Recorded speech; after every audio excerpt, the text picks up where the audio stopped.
तो गाइज आज हम लोग जेई एडवांस पेपर 1 का सॉल्यूशन करने वाले हैं केमिस्ट्री का।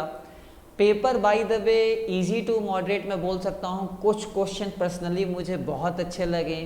लगभग मुझे एक पेपर सॉल्व करने में केमिस्ट्री का 40 मिनट के आसपास लगा। अच्छा पेपर है। फिज़िक्स अभी तक सॉल्व नहीं कर पाया है, टाइम नहीं मिला है, बट मैं फिज़िक्स का भी सॉल्यूशन जेई एडवांस का डाल दूंगा। और भी सब्जेक्ट के मैथ्स के भी सॉल्यूशन आपको इस चैनल पे मिल जाएंगे, तो चैनल को सब्सक्राइब कर लेना। और जो मैं सॉल्यूशन आपको बता रहा हूँ वो कॉन्सेप्ट के साथ भी मैं कवर करूँगा। और मैंने आपको बताया था कि आईआईटी खड़गपुर जब भी पेपर बनाती है कॉन्सेप्चुअल पेपर बनाती है, बहुत ज़्यादा कैलकुलेटिव पेपर नहीं बनाती है। तो जो लोग ने मेरे वीडियो को उसने देखा होगा उनको याद होगा कि राजीव भैया क्या बोले थे। बहुत सारे बच्चों का उसमें कमेंट था कि सर आप ही पेपर बना लो, अच्छा रहेगा। लेकिन जो लोग ने वीडियो को सीरियसली फॉलो किया उनको ये फ़ायदा हुआ होगा। खैर, तो ये पेपर को सॉल्व करने में लगभग मुझे 40 मिनट लगे। केमिस्ट्री की मैं बात करूँ, पेपर 1 की बात करूँ, कुछ बहुत अच्छे क्वेश्चन थे, कुछ इजी क्वेश्चन थे, दम जो बोलते हैं। जो बच्चे क्लास 12 में हैं उनके लिए भी ये वीडियो बहुत ही अच्छा रहने वाला है। जो बच्चे अगले साल जेईई एडवांस देने वाले हैं उनके लिए भी वीडियो फ़ायदा होगा।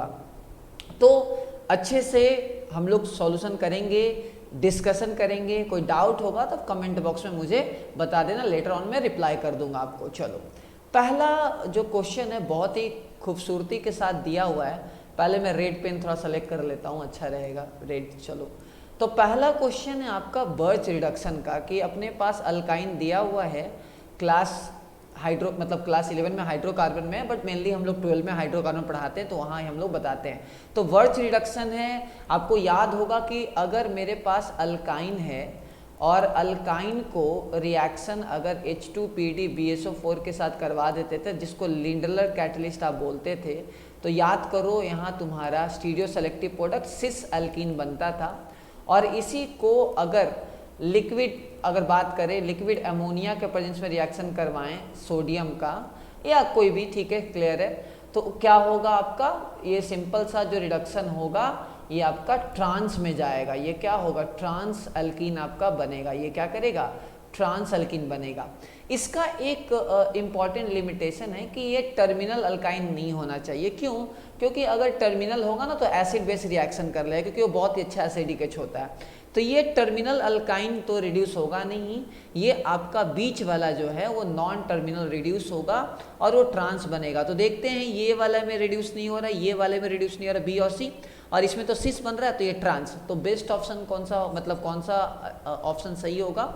ऑप्शन बी आपका सही होगा। क्यों? क्योंकि आपका टर्मिनल अल्काइन तो रिड्यूस होगा नहीं और आपका क्या होगा, जो बीच वाला है वो अल्कीन बन जाएगा। इसमें फ्री रेडिकल मैकेनिज्म जो है यूज होता है, बर्च रिडक्शन आप बोलते हो। नेक्स्ट क्वेश्चन है कि आपको मीजो दिया हुआ है ब्यूटेन 2,3 डायोल का, ठीक है ना, क्लियर है। 2,3 डायोल का हम लोग जो है वो मीजो कंपाउंड बना रहे हैं, ठीक है ना। तो आपको पता है कि मीजो है, उसका कन्फॉर्मर पूछा है। तो मीजो कैसा होता है सबको पता है, plane of symmetry, internal plane of symmetry होनी चाहिए अपने पास, तभी उसको मीजो बोलते हैं, याद करो। तो ये अपना एक प्लेन ऑफ सिमेट्री हो गया भाई साहब, ये तभी मीजो होगा। चलो, अगर मैं कार्बन 2 और 3 के बाद कन्फॉर्मर लेता हूँ, कार्बन 2 और 3, तो एक कार्बन पे OH है, CH3H है, OH है, CH3H है, चलो ठीक है, सब में ऐसा है। और पूछा है स्टेबल कन्फॉर्मर, तो OH OH है, इसका मतलब क्या होगा, आपका गॉचे फॉर्म ज़्यादा स्टेबल होगा। तो गॉचे फॉर्म तो भाई साहब BCD है, ये तो है नहीं। अब बात करते हैं कि सर C और D कैसे, चलो ठीक है। तो अगर मैं इसको पकड़ूँ फ्रंट कार्बन, इसको पकड़ूँ मैं बैक कार्बन, डिपेंड करता है आप कैसे देख रहे हो। मैं इस साइड से देख रहा हूँ, ऊपर से अगर देखूंगा तो ये फ्रंट दिखेगा, ये बैक दिखेगा, इधर देखूंगा तो ये फ्रंट बैक, तो आप पे डिपेंड करता है आप कैसे। चलो, फिर भी मैं बैक कार्बन बना लेता हूँ, फ्रंट कार्बन बना लेता हूँ। चलो, तो फ्रंट कार्बन पे, मतलब कार्बन 2 में ऊपर से देख रहा हूँ, तो कार्बन 2 पे ये OH इधर है, ये H इधर है और ये CH3 आपका इधर है। ओके, ठीक है, क्लियर है। बैक कार्बन की अगर हम बात करें तो बैक कार्बन पे क्या है आपका, OH आपका इधर है, ठीक है, क्लियर है, समा रहा है। और अगर बात करें उसके बाद CH3 आपका नीचे है। तो चलो ठीक है, मैं इसको घुमा के भी बना सकता हूँ, मेरी मर्जी है, कोई दिक्कत नहीं है। हम घुमा के भी इसको चाहें तो आप इसको बना सकते हैं। तो ये OH हो गया और आपका क्या हो गया, ये CH3 हो गया और ये आपका H हो गया। मेरा कुछ इस टाइप का जो है वो बन के निकलेगा, ठीक है। आप चाहो तो इसको हम लोग जैसे फ्रंट कार्बन, इसको बैक कार्बन, तो हम लोग चाहें तो ऐसे भी बना सकते थे कि फ्रंट कार्बन की बात करें तो फ्रंट कार्बन ऐसे ले लो, ये मान लो फ्रंट कार्बन है तो ये मिथाइल हो गया और ये आपका H हो गया, ये OH हो गया। बैक कार्बन की अगर हम लोग बात करें, बैक कार्बन की, तो ये क्या हो गया, OH हो गया, ये H हो गया और ये मिथाइल हो गया। तो आप कॉन्फ़िगरेशन निकाल के भी देख सकते हो, अगर R का S बन गया तो उसके अकॉर्डिंगली निकाल लेंगे। तो आप जब अगर मतलब जब आप कन्फर्मर बनाओ, मतलब जब आप इसको फीसर में कन्वर्ट करोगे तो C एंड D आपको दिखेगा कि ये मीज़ो नहीं हो पा रहा है, मीज़ो नहीं हो पा रहा है, ये आपको C एंड D में दिखेगा। तो क्या होगा, सिंपल सा यहाँ ऑप्शन बी होगा, जो है बी जो है मीज़ो कंपाउंड है और ये गॉचे फॉर्म स्टेबल होगा, इंट्रामोलिकुलर हाइड्रोजन बॉन्डिंग। अब IIT ने आपसे यहाँ दो कॉन्सेप्ट लगवाएं, एक तो आपसे पता करवा लिया कि मीज़ो भाई साहब क्या है, और फिर कन्फर्मर में कौन सा स्टेबल है ये भी आपसे निकलवा लिया।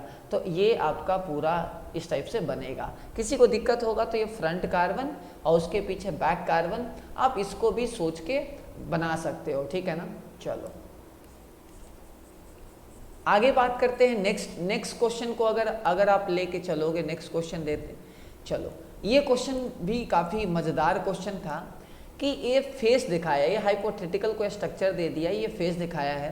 तो देखो ये X वाला पार्ट क्या है, केटायन है, और ये Y वाला पार्ट क्या है, एनायन है, ठीक है ना। चलो अभी ये क्या है, एक फेस का आपको ये दिखाया है, एक फेस का ये पैकिंग है, तो ये तीनों टच कर रहा है, तो आप बोल सकते हो 2 × R नेगेटिव, मतलब एनायन का 2R positive is equals to आपका √2a, पहला इक्वेशन ये आ जाएगा। चलो दूसरा, ये दोनों टच कर रहा है तो 2R minus is equals to क्या होगा, A होगा, तो R minus is equals to A/2 होगा। चलो इफेक्टिव एटम को लेके बात करते हैं, तो जो एनायन होगा वो 1 होगा क्योंकि सारे कॉर्नर पे है, तो 1 × 4/3 πr³ एनायन का होल क्यूब, ठीक है ना, क्लियर है। और आपका ये जो मतलब केटायन है वो क्या है आपका, वॉइड टाइप का कुछ है यहाँ बना है, ये हाइपोथेटिकल है। कोई ये नहीं सोचेगा सर कि हमने तो कोई ऐसा नहीं पढ़ा है कि फेस के बीच में वॉइड है, ऐसा तो हमने कुछ पढ़ा नहीं है। हमने तो टेट्राहेड्रल पढ़ा है और ऑक्टाहेड्रल पढ़ा है। तो ये एक हाइपोथेटिकल क्वेश्चन है जहाँ आपको दिखाया है फेस पे, मतलब ये सब कुछ फेस पे हो रहा है, मतलब यहाँ कुछ वॉइड टाइप का क्रिएट हो रहा है फेस में, वो वहाँ X एटम डाल दिया गया है। तो अब X टोटल कितने होंगे, जो फेस पे एटम होता है वो क्या होता है, हाफ कंट्रीब्यूट करता है, तो 6 फेस होगा तो 3 हो जाएगा, 3 × 4/3 πr+ पे होल क्यूब हो जाएगा, divided by total volume of cube A³ हो जाएगा। अब बस आप कुछ नहीं करोगे, यहाँ क्या करोगे, सारा चीज़ पुट कर दोगे क्योंकि R- आपको पता है, तो R- plus R+ is equals to A/ क्या हो जाएगा, √2।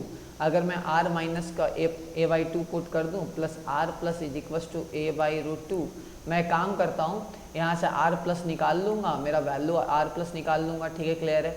इस टाइप से वैल्यू आ जाएगा मेरा, तो R+ निकाल लूँगा और सारा पटक दूंगा, तो लगभग ये 63% के आसपास ये जो है ये वैल्यू जो है वो आता है। ये इसका पूरा मेथड होगा, ठीक है ना, क्लियर है। ऐसे आप इसको जो है BCC से भी सोचोगे तो ठीक है, पूरा एग्जैक्ट नहीं आएगा, बट उसके आसपास जो है वो BCC का जो वैल्यू होता है उसके आसपास आप बोल सकते हो, ठीक है ना, क्लियर है। बट ठीक है, आपको कैलकुलेशन, ये IIT वालों ने क्या किया है, आपसे कॉन्सेप्ट निकलवाए हैं, तो जो बच्चे को ये मेथड पता होगा वो कहीं ना कहीं निकाल लेगा। चलो क्वेश्चन नंबर 4 की बात करें तो 4 देखो, ये ऑक्टाहेड्रल है और एक स्ट्रॉन्ग फील्ड लिगेंड है, एक वीक फील्ड लिगेंड है, तो कुछ नहीं, ठीक है। आप अगर ध्यान से देखोगे तो ये हो जाएगा अमोनियम क्रोमियम, ठीक है ना, तो आपको ये क्रोमियम है, ठीक है, क्लियर है। तो 4s1 3d5 chromium and manganese, ठीक है, तो क्रोमियम प्लस 3 तो 4s0 हो जाएगा, 3d3 हो जाएगा, यहाँ चला जाएगा, तीन अनपेड इलेक्ट्रॉन यहाँ रहेगा, तो n × √5 √15, ठीक है ना, √15 की अगर बात करेंगे तो 3 पॉइंट समथिंग आएगा। अच्छा CuF6 3- तो कॉपर 3+ में, ठीक है ना, तो 4s1 3d10 होता है, आपको आइडिया होगा कॉपर का कॉन्फ़िगरेशन, तो कॉपर प्लस 3 इसका मतलब 40 हो जाएगा, और आपका कितना हो जाएगा, 3d8 हो जाएगा। तो 3d8 की अगर हम बात करेंगे तो आपको पता है कि ये सॉरी फ्लोरीन जो है आपका वीक फील्ड लिगेंड है तो पेयरिंग होगा नहीं, तो पहले 5 यहाँ जाएगा और उसके बाद क्या होगा 3 इधर जाएगा, तो 2 अनपेयर्ड 2 इंटू 2 डैट इज़ 4, ठीक है 4 की बात करेंगे क्या होगा n इंटू एन प्लस 2 4 4 4 अच्छा sorry n into n plus 2, ठीक है ना, n इंटू एन प्लस 2 तो 2 इंटू 4 दैट इज़ 8, तो 2 इंटू 1.414, ठीक है पुट कर दोगे 2.84 के आसपास आ जाएगा, तो ऑप्शन आपका क्या हो जाएगा ए हो जाएगा। तो ये भी बहुत आसान क्वेश्चन था, मतलब ये क्वेश्चन ऐसा है कि कोई बच्चा मेंस लेवल का भी प्रिपरेशन अगर किया है तो वो कर लेगा। तो अभी तक एक ही क्वेश्चन बहुत टफ मिला है, क्वेश्चन नंबर 3 जो काफ़ी सोचने वाला क्वेश्चन था। क्वेश्चन नंबर 5 और 6 पर्सनली मुझे बहुत अच्छा लगा है। क्वेश्चन 5 और जो 6 है ये बहुत ही मज़ेदार क्वेश्चन है। चलिए तो सबसे पहले मैग्नीशियम कार्बाइड को अगर आप हाइड्रोलाइसिस करवाओगे तो पी प्रोडक्ट क्या बनेगा, ये प्रोपाइन बनेगा, ठीक है ओके, यहाँ तो कोई दिक्कत नहीं है। ये 4 ग्राम है, आप इसका मास निकालोगे तो ये 40 आएगा मोलर मास, 0.1 मोल होगा इसका, ठीक है। चलो आगे बात करते हैं, ये क्या है एसिड बेस रिएक्शन होगा, आपको पता है NaNH2 के साथ, NaNH2 के साथ एसिड बेस रिएक्शन होगा तो ये क्या बन जाएगा माइनस बन जाएगा और ये CH3I पे रिएक्शन कर देगा, ठीक है, तो ये बन जाएगा आपका ये ब्यूट 2 आइन बन जाएगा। चलो ठीक है, अब देखो ये 75% इसका इल्ड है, मतलब ये 0.1 है तो ये जो फॉर्म होगा वो 0.1 इंटू 0.75 बनेगा, ठीक है ना, ये इसका जो इल्ड है वो 75% है। बहुत ही मज़ेदार था। ओके नाउ अब क्या है, हम रेड हॉट आयरन में करवा रहे हैं, ठीक है, रेड हॉट आयरन में। तो सबने स्टैंडर्ड पर रखा होगा कि सर अगर एसिटाइलिन को कॉपर ट्यूब या आयरन ट्यूब में रिएक्शन करवाते हैं तो ये बन जाता है आपका बेंजीन, ये जो है ये बन जाता है आपका बेंजीन, ठीक है ना, ये है फंडा। चलो तो ये आपका इधर है, ये आपका इधर आएगा, ठीक है, ये आपका इधर आएगा और अल्टीमेटली जो है ये पूरा बेंजीन बन जाएगा, ठीक है, ये पूरा मेथड होता है।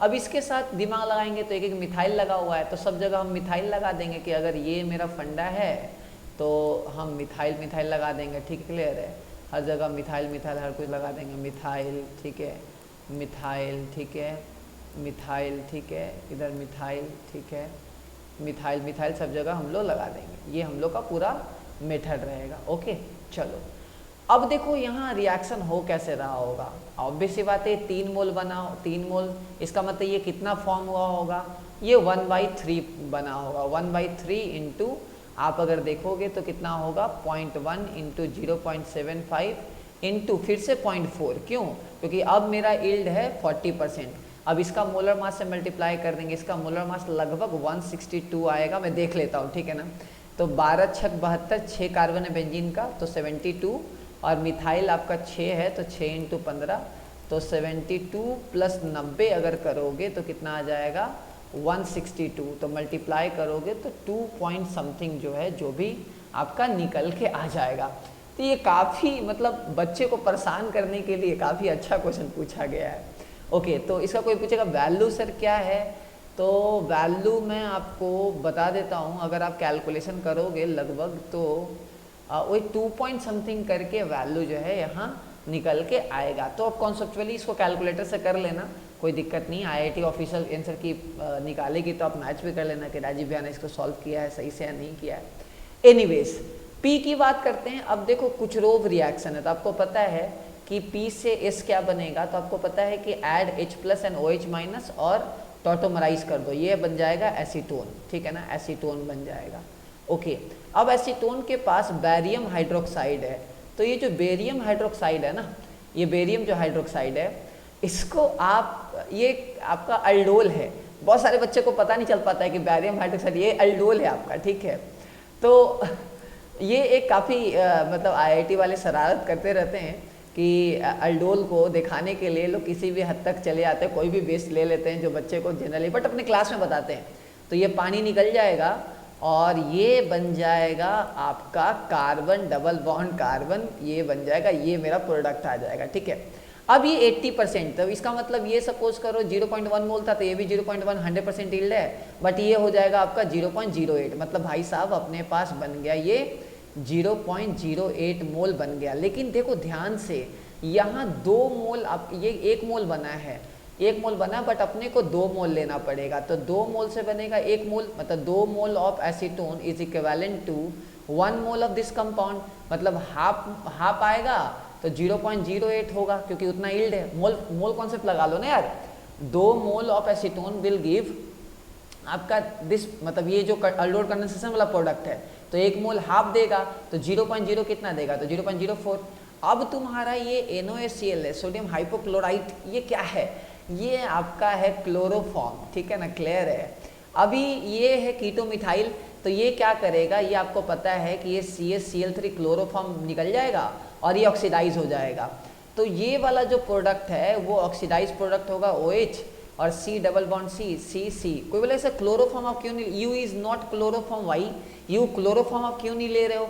क्लोरोफॉर्म कैसे बनता है आपको पता है कि 3 एसिडी के 6, तो एसिडी के हट के क्लोरोफॉर्म बन जाता है। अब आप बोलोगे सर आप ये क्लोरोफॉर्म क्यों नहीं ले रहे हो, क्योंकि देखो ये बेयर टेस्ट दे रहा है। बेयर टेस्ट कौन देता है, बेयर रिएजेंट टेस्ट कौन देता है, जिसके पास मल्टीपल बॉन्ड होते हैं, ओके ना, तो मल्टीपल बॉन्ड तो अपने पास यहाँ है, इसका मतलब मेरा यू प्रोडक्ट ये होगा। चलो तो ये हाफ हो गया, क्लियर है, तो हाफ 0.08 इंटू आपका इसका मोलर मास से आप मल्टीप्लाई कर दोगे तो लगभग 6 के आसपास जो है वो आ जाता है। चलो इसका मोलर मास से मैं मल्टीप्लाई कर ही देता हूँ, कितना हो जाएगा, आप CH3 ठीक है, तो आप कैलकुलेशन कर लेना ताकि मेरे पास टाइम के थोड़ा इसमें कमी है, तो आप कैलकुलेट कर सकते हो।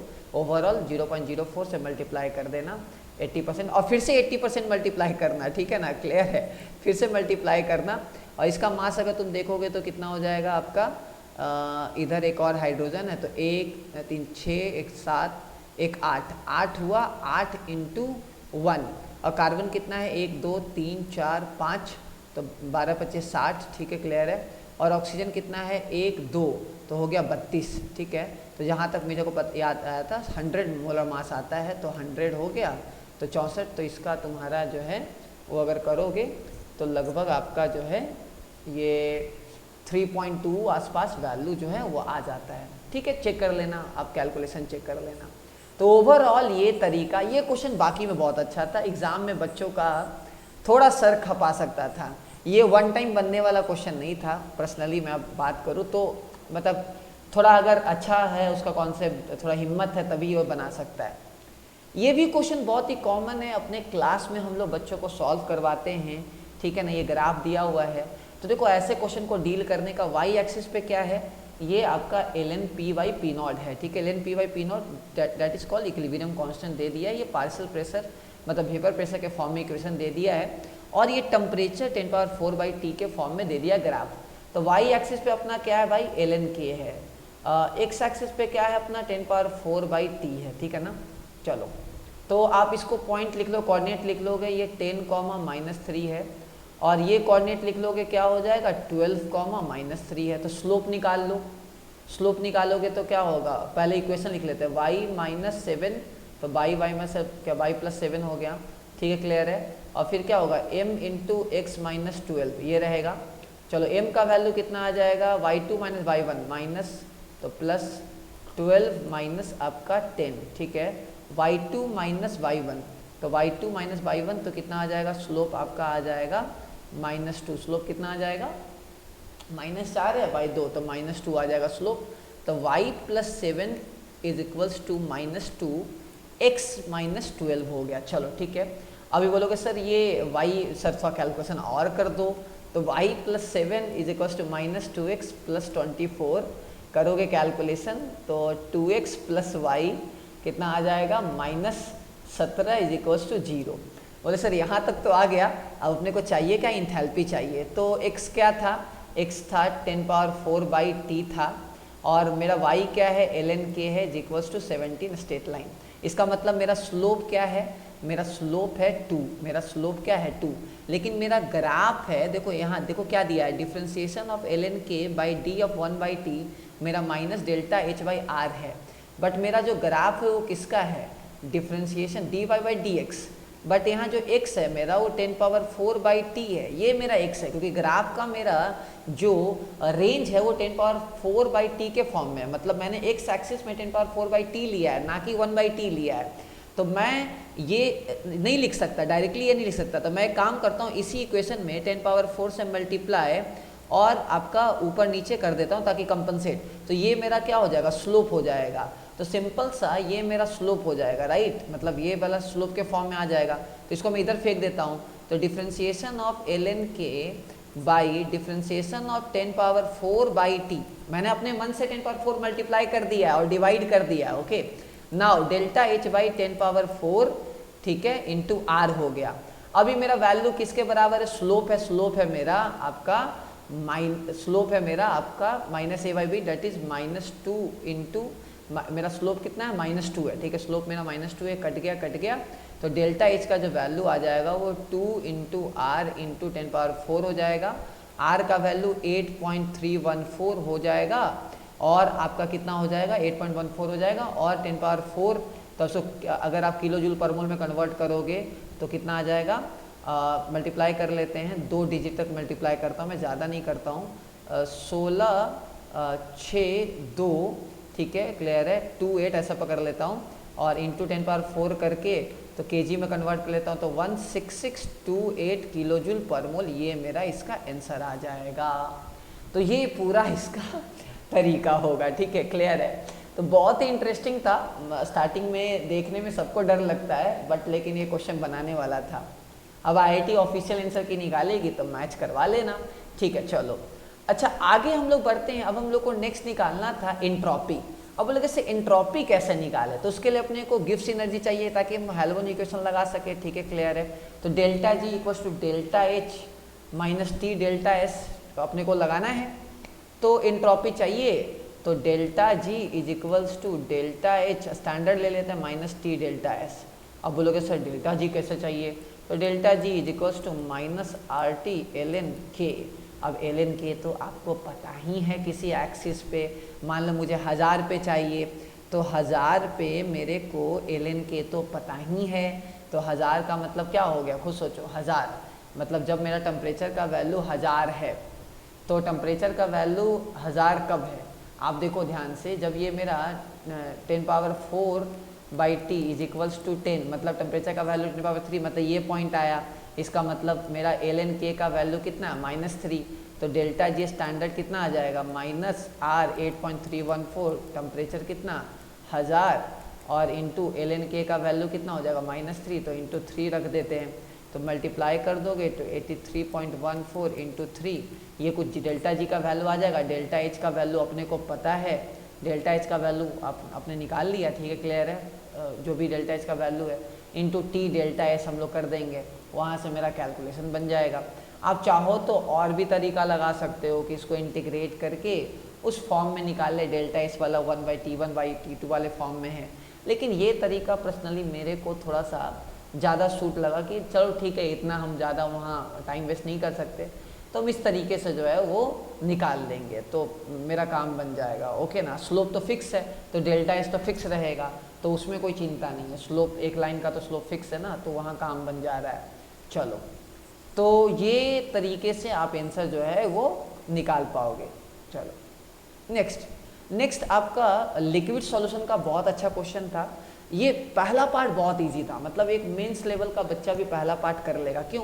क्योंकि अपने को मोलालिटी दिया हुआ था, सिल्वर नाइट्रेट का सॉल्यूशन था। क्वेश्चन आप ध्यान से पढ़ लो कि एक सॉल्यूशन है जिसमें 0.1 मोलर सिल्वर नाइट्रेट है, ठीक है ना। अच्छा, उसके बाद बात करते हैं इक्वल वॉल्यूम हम लोग डाले हैं। ये दूसरा सॉल्यूशन है, हमको पहले सॉल्यूशन x चाहिए। तो आप अगर आगे क्वेश्चन पढ़ोगे तो दूसरे पार्ट से कोई लेना देना नहीं है।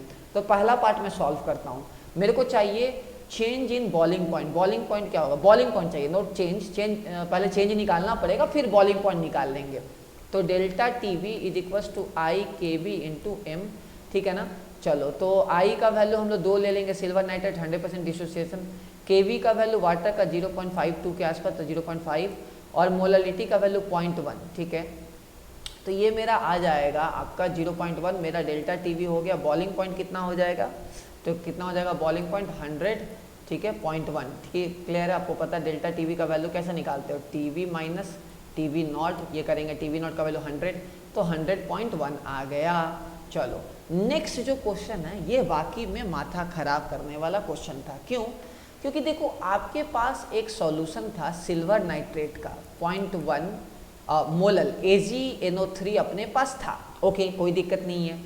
अब हम इसके अंदर 0.1 मोलल आपका बैरियम क्लोराइड हम लोग डाल रहे हैं, ठीक है ना, आपस में रिएक्शन वगैरह करेगा, कोई दिक्कत नहीं है। तो इसमें बहुत सारा सॉल्यूट हो गया। अब मेरे को बॉइलिंग पॉइंट इसका चाहिए, तो आप ऐसे नहीं निकाल सकते, ठीक है ना। ये एक बहुत बड़ा सर सॉल्यूट कौन सा, तो आपको किसी एक आयन का पकड़ के जो है वो अल्टीमेटली निकालना होगा, मतलब टोटल आयंस का जो है मोल्स लेके आपको करना होगा। यहाँ वेंटर फैक्टर का फिर कोई यूज नहीं हो पाएगा, हम लोग अलग अलग करके निकाल लेंगे। कैसे मैं बताता हूँ। सपोज करो इसका V वॉल्यूम था, इसका V वॉल्यूम था, तो मोल बात करें तो सिल्वर का मोल कितना होगा, पानी मतलब पानी के अंदर सॉल्यूशन बन गया तो 0.1 V। NO3 माइनस का मोल कितना होगा 0.1 V, ठीक है ना। बैरियम का मोल कितना होगा 0.1 V। क्लोरीन का मोल कितना होगा 0.2 V, ठीक है ना।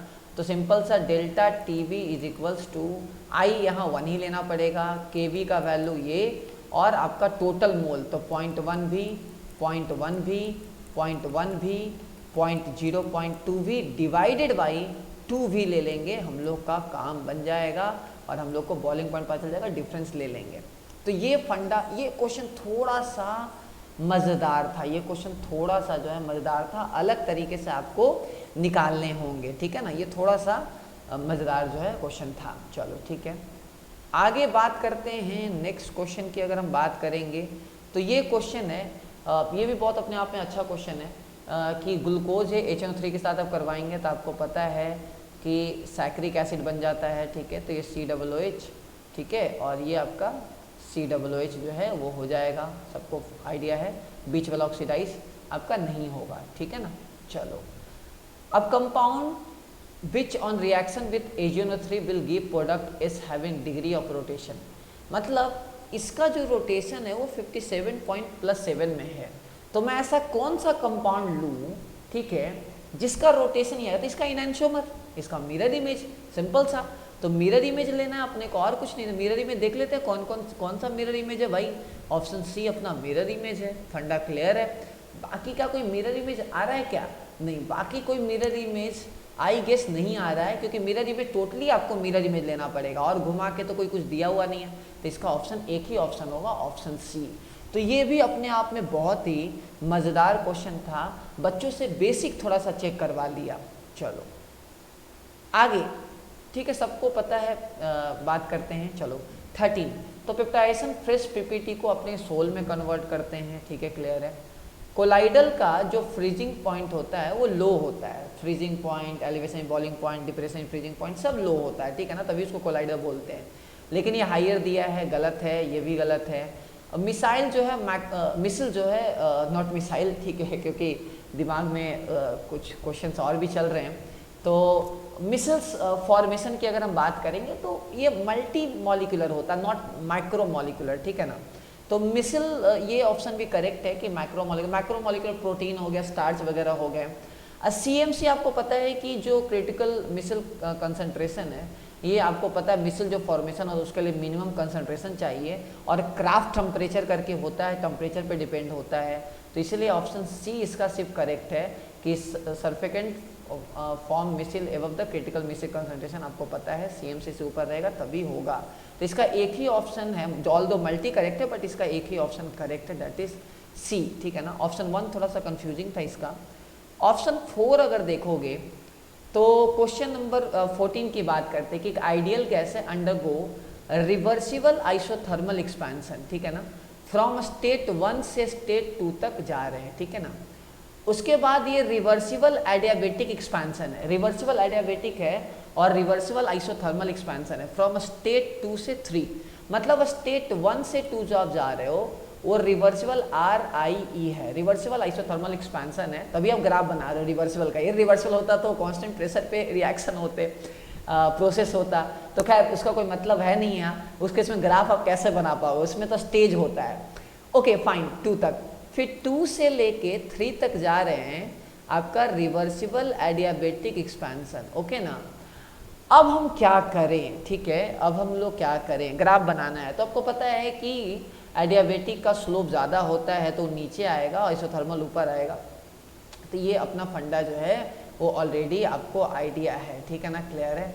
तो ये सबको प्रॉपर वे में पता है। चलो, तो 1 से लेके 2 और 2 से लेके 3, तो आप देख सकते हो ध्यान से कि एडियाबेटिक का स्लोप क्या आएगा, ज़्यादा आएगा।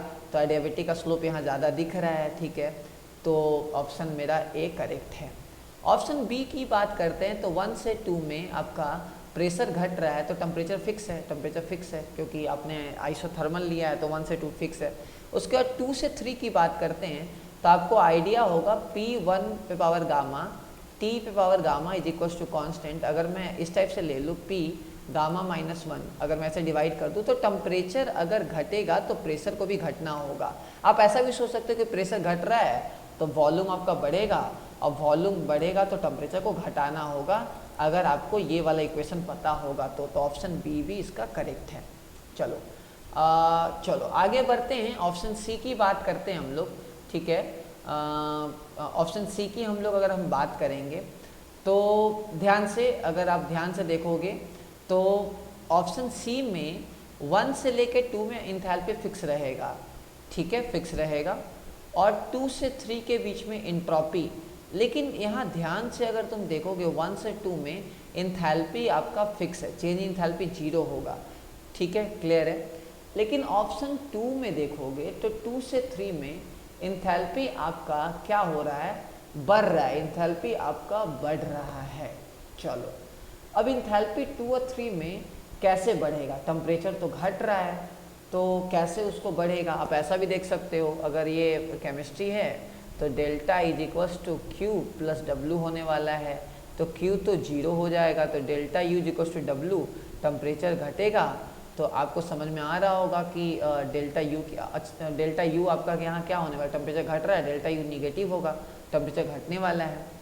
खैर, तो लेकिन अपने को इंट्रॉपी देखना है, अपने को 2 और 3 के बीच में इंट्रॉपी के बारे में बात करें देखो इंट्रॉपी फिक्स रहेगा, बट इंट्रॉपी क्या बढ़ेगा, मतलब इंट्रॉपी तो फिक्स है, सॉरी, मतलब डेल्टा एच क्या बढ़ेगा, तो एच तो temperature dependent quantity ideal gas के लिए, और यहाँ आइडियल दिया भी है। तो एच आपका क्या होना चाहिए, टेम्परेचर घट रहा है तो आपका घटना चाहिए, बट यहाँ बढ़ता हुआ दे दिया, इसलिए ऑप्शन सी नहीं होगा। ऑप्शन डी की बात करते हैं तो पहले टेम्परेचर फिक्स होगा क्योंकि आइसोथर्मल है, उसके बाद इंट्रॉपी, चेंज इंट्रॉपी 0 होगा, रिवर्सिबल प्रोसेस सारा 0 क्योंकि आपने एडियाबेटिक लिया है, क्यू का वैल्यू 0, तो delta S system, delta S surrounding और overall delta S universe reversible है तो 0 हो जाएगा। तो 2 से 3 के बीच में इंट्रॉपी फिक्स रहेगा और डिक्रीज करेगा क्योंकि टेम्परेचर आपका कहीं ना कहीं डिक्रीज कर रहा है 2 से 3 के बीच में, तो ऑप्शन डी, तो इसका आंसर ए बी डी हो जाएगा, ठीक है ना। तो ये भी एक बहुत अच्छा क्वेश्चन था, बट ये बनने वाला क्वेश्चन था, ये मैं मानता हूँ पर्सनली कि बच्चों से बनना चाहिए, ठीक है ना, बच्चों से जो है वो बनना चाहिए, ठीक है, समझ रहा है। आगे बात करेंगे हम लोग इसको नेक्स्ट को लेके, ये आपका मेटलर्जी का क्वेश्चन है, बहुत ही इजी क्वेश्चन है, बच्चों से बनना चाहिए था। मेटल एक्सट्रैक्शन प्रोसेस है, सबको पता है। चलो मैं ऑप्शन बी पहले चेक करता हूँ क्योंकि मेरे को ये बहुत कॉमन दिख रहा है, ऐसे हम सोचेंगे। तो आयरन पायराइट के CuFeS2 की बात करें तो उसके अंदर सिलिका डालते हैं स्लैग बनाने के लिए, तो वो आयरन का सिलिकेट बनता है, ना कि कॉपर का, ऑप्शन बी गायब, ठीक है ना। आगे बात करते हैं mixture of PVS and PVO undergo self reduction, आपको पता है बिल्कुल जाता है, ऑप्शन ए। साइनाइड प्रोसेस में बिल्कुल इस वाले से हम लोग जिंक को रिप्लेस करवाते हैं ताकि गोल्ड को हम लोग निकाल सकें, तो PPT करवाते हैं, तो डी ऑप्शन। ऑप्शन सी की बात करें, partial oxidation of sulphide ore of the copper by roasting followed by self reduction, ठीक है, क्लियर है, प्रोड्यूस ब्लिस्टर कॉपर, तो नहीं, इसका ये वाला ऑप्शन होगा नहीं, तो ऑप्शन ए एंड डी आपका इसमें करेक्ट रहेगा, ठीक है, ओके। 16 को लेके चलते हैं, 16 वाले में भी आप देखो कि हम लोग के पास डाइल्यूट HCl है और आपका डाइल्यूट NaOH के साथ हम रिएक्शन करवा रहे हैं, तो कौन कौन सा कंपाउंड पॉसिबल है, तो आपको याद होगा कि सिल्वर का हाइड्रोक्साइड जो है येलो कलर का होता है, सॉरी मरकरी का, तो मरकरी इसमें से कोई भी ऑप्शन है, बिकॉज हमको पास दोनों वाइट है, ठीक है ना, तो इसलिए मरकरी वाला छोड़ के ऑप्शन सारा पॉसिबल है, A B C तीनों इसका जो है वो पॉसिबल आंसर आपका है। चलो 16 बात करते हैं हम लोग, 16 को लेके जाते हैं। 17 अपने आप में बहुत अच्छा क्वेश्चन है। मैं आपको एक्सप्लेन करता हूँ कि मेरे पास है आपका, चलो मेरे पास है 1 मिथाइल साइक्लोहेक्सीन और इसको हम लोग Br2 लाइट के साथ करवा रहे हैं। इस क्वेश्चन में मेजर माइनर करके कुछ नहीं बोला है, इसका मतलब आपको पूरा का पूरा प्रोडक्ट निकालना होगा। चलो कैसे निकालोगे, तो पहले फ्री रेडिकल बनाओ। जहाँ जहाँ पहले मेजर बनाते हैं, तो ये मेरा एलाइलिक फ्री रेडिकल बन गया, ठीक है। और आपको पता है ये रेजोनेंस कर सकता है, तो आप इसको रेजोनेंस के फॉर्म में दिखा दो, तो ये रेजोनेंस करके आपका रेडिकल यहाँ भी आ सकता है। तो एक बार प्रोडक्ट आप इससे बना लो, एक बार प्रोडक्ट आप इससे बना लो, कितना हो जाएगा, ये CH2Br हो जाएगा। और एक बार आप प्रोडक्ट इससे बना लो, ये हो जाएगा CH2Br। ओके फाइन, चलो ठीक है। अभी मेजर माइनर बाद में बात करेंगे, मेजर तो होगा ही क्योंकि एलाइलिक से बन रहा है। ओके नेक्स्ट एलाइलिक कौन सा होता है, फर्स्ट पार्ट, इसको फर्स्ट ले लेते हैं, मतलब फर्स्ट पार्ट ले लेते हैं। चलो ठीक है, आगे सेकेंड पार्ट में हम एलाइलिक और कहाँ बना सकते हैं, हम एलाइलिक यहाँ बना सकते हैं, ठीक है। यहाँ भी रेजोनेंस हो सकता है, बिल्कुल यही इसमें फंडा है एक्चुअल में, और इसीलिए IIT ने इसमें फंसाने की कोशिश की है। यहाँ भी बन सकता है रेडिकल।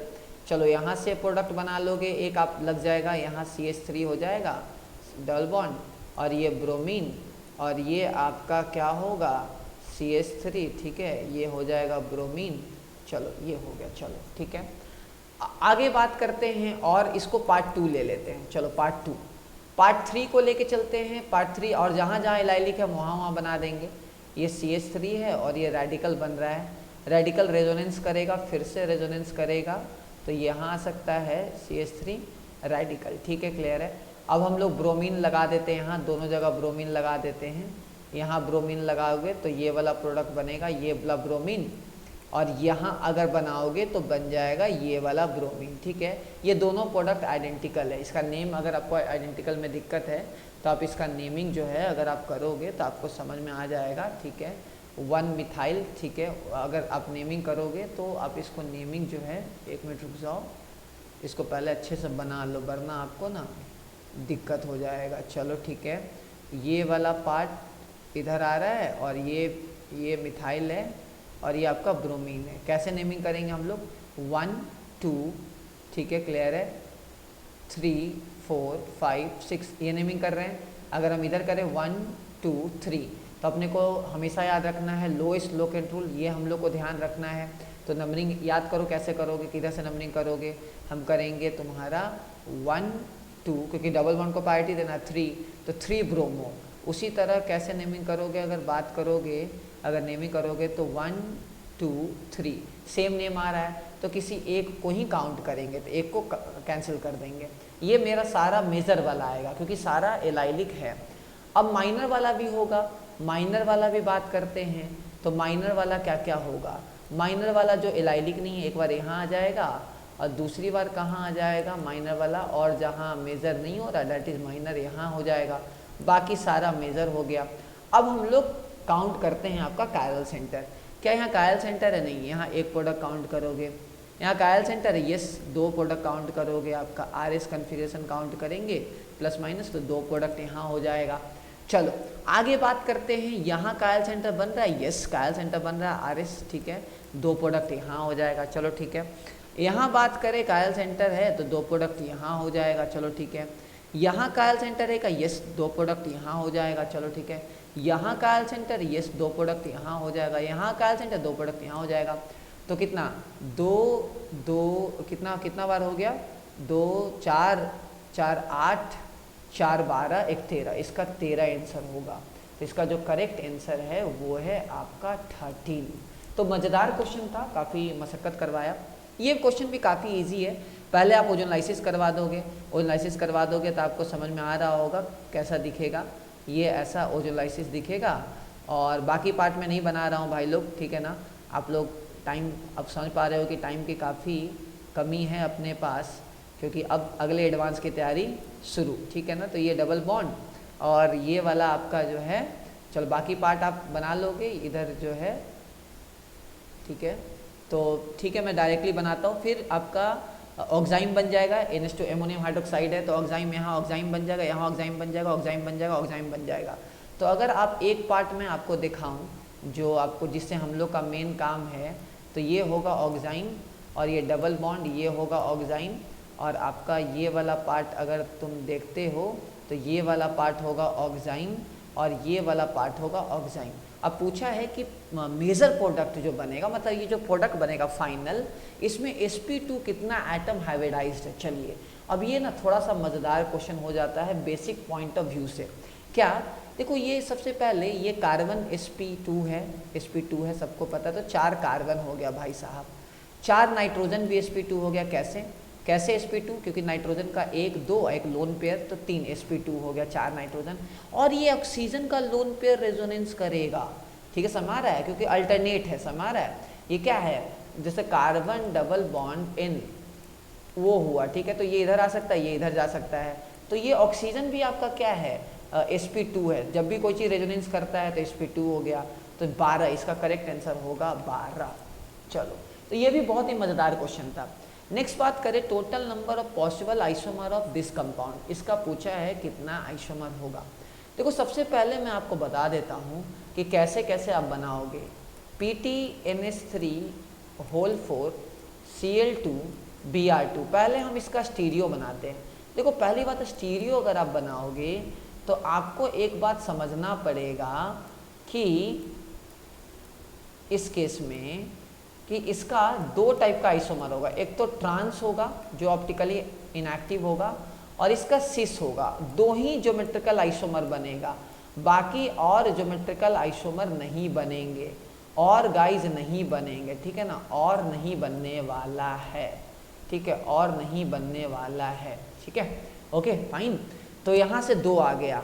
फिर उसके बाद होगा आपका आयोनाइजेशन आइसोमर, कि ये क्लोरीन को, ठीक है ना, एक्सचेंज कर दिए, तो ये बन गया PTNH3 होल 4 Cl, ये Br, ठीक है ना, और ये आपका हो गया ClBr। यहाँ से फिर 2 आएगा ज्योमेट्रिकल आइसोमर, उसी तरह पूरा का पूरा एक्सचेंज हो गया, ठीक है, Cl की ये पूरा Br2 हो गया और Cl2 पूरा बाहर आ गया, तो ये आपका हो जाएगा अगेन कितना हो जाएगा, अगेन आपका 2 आइसोमर अगेन आ जाएगा।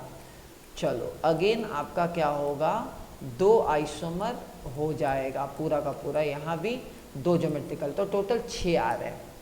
अब एक बहुत बड़ा सवाल होता है कि सर ठीक है आपने यहाँ स्ट्रक्चरल आइसोमर लिया, तो why not you are considering hydrate isomer या सॉल्वेट आइसोमर।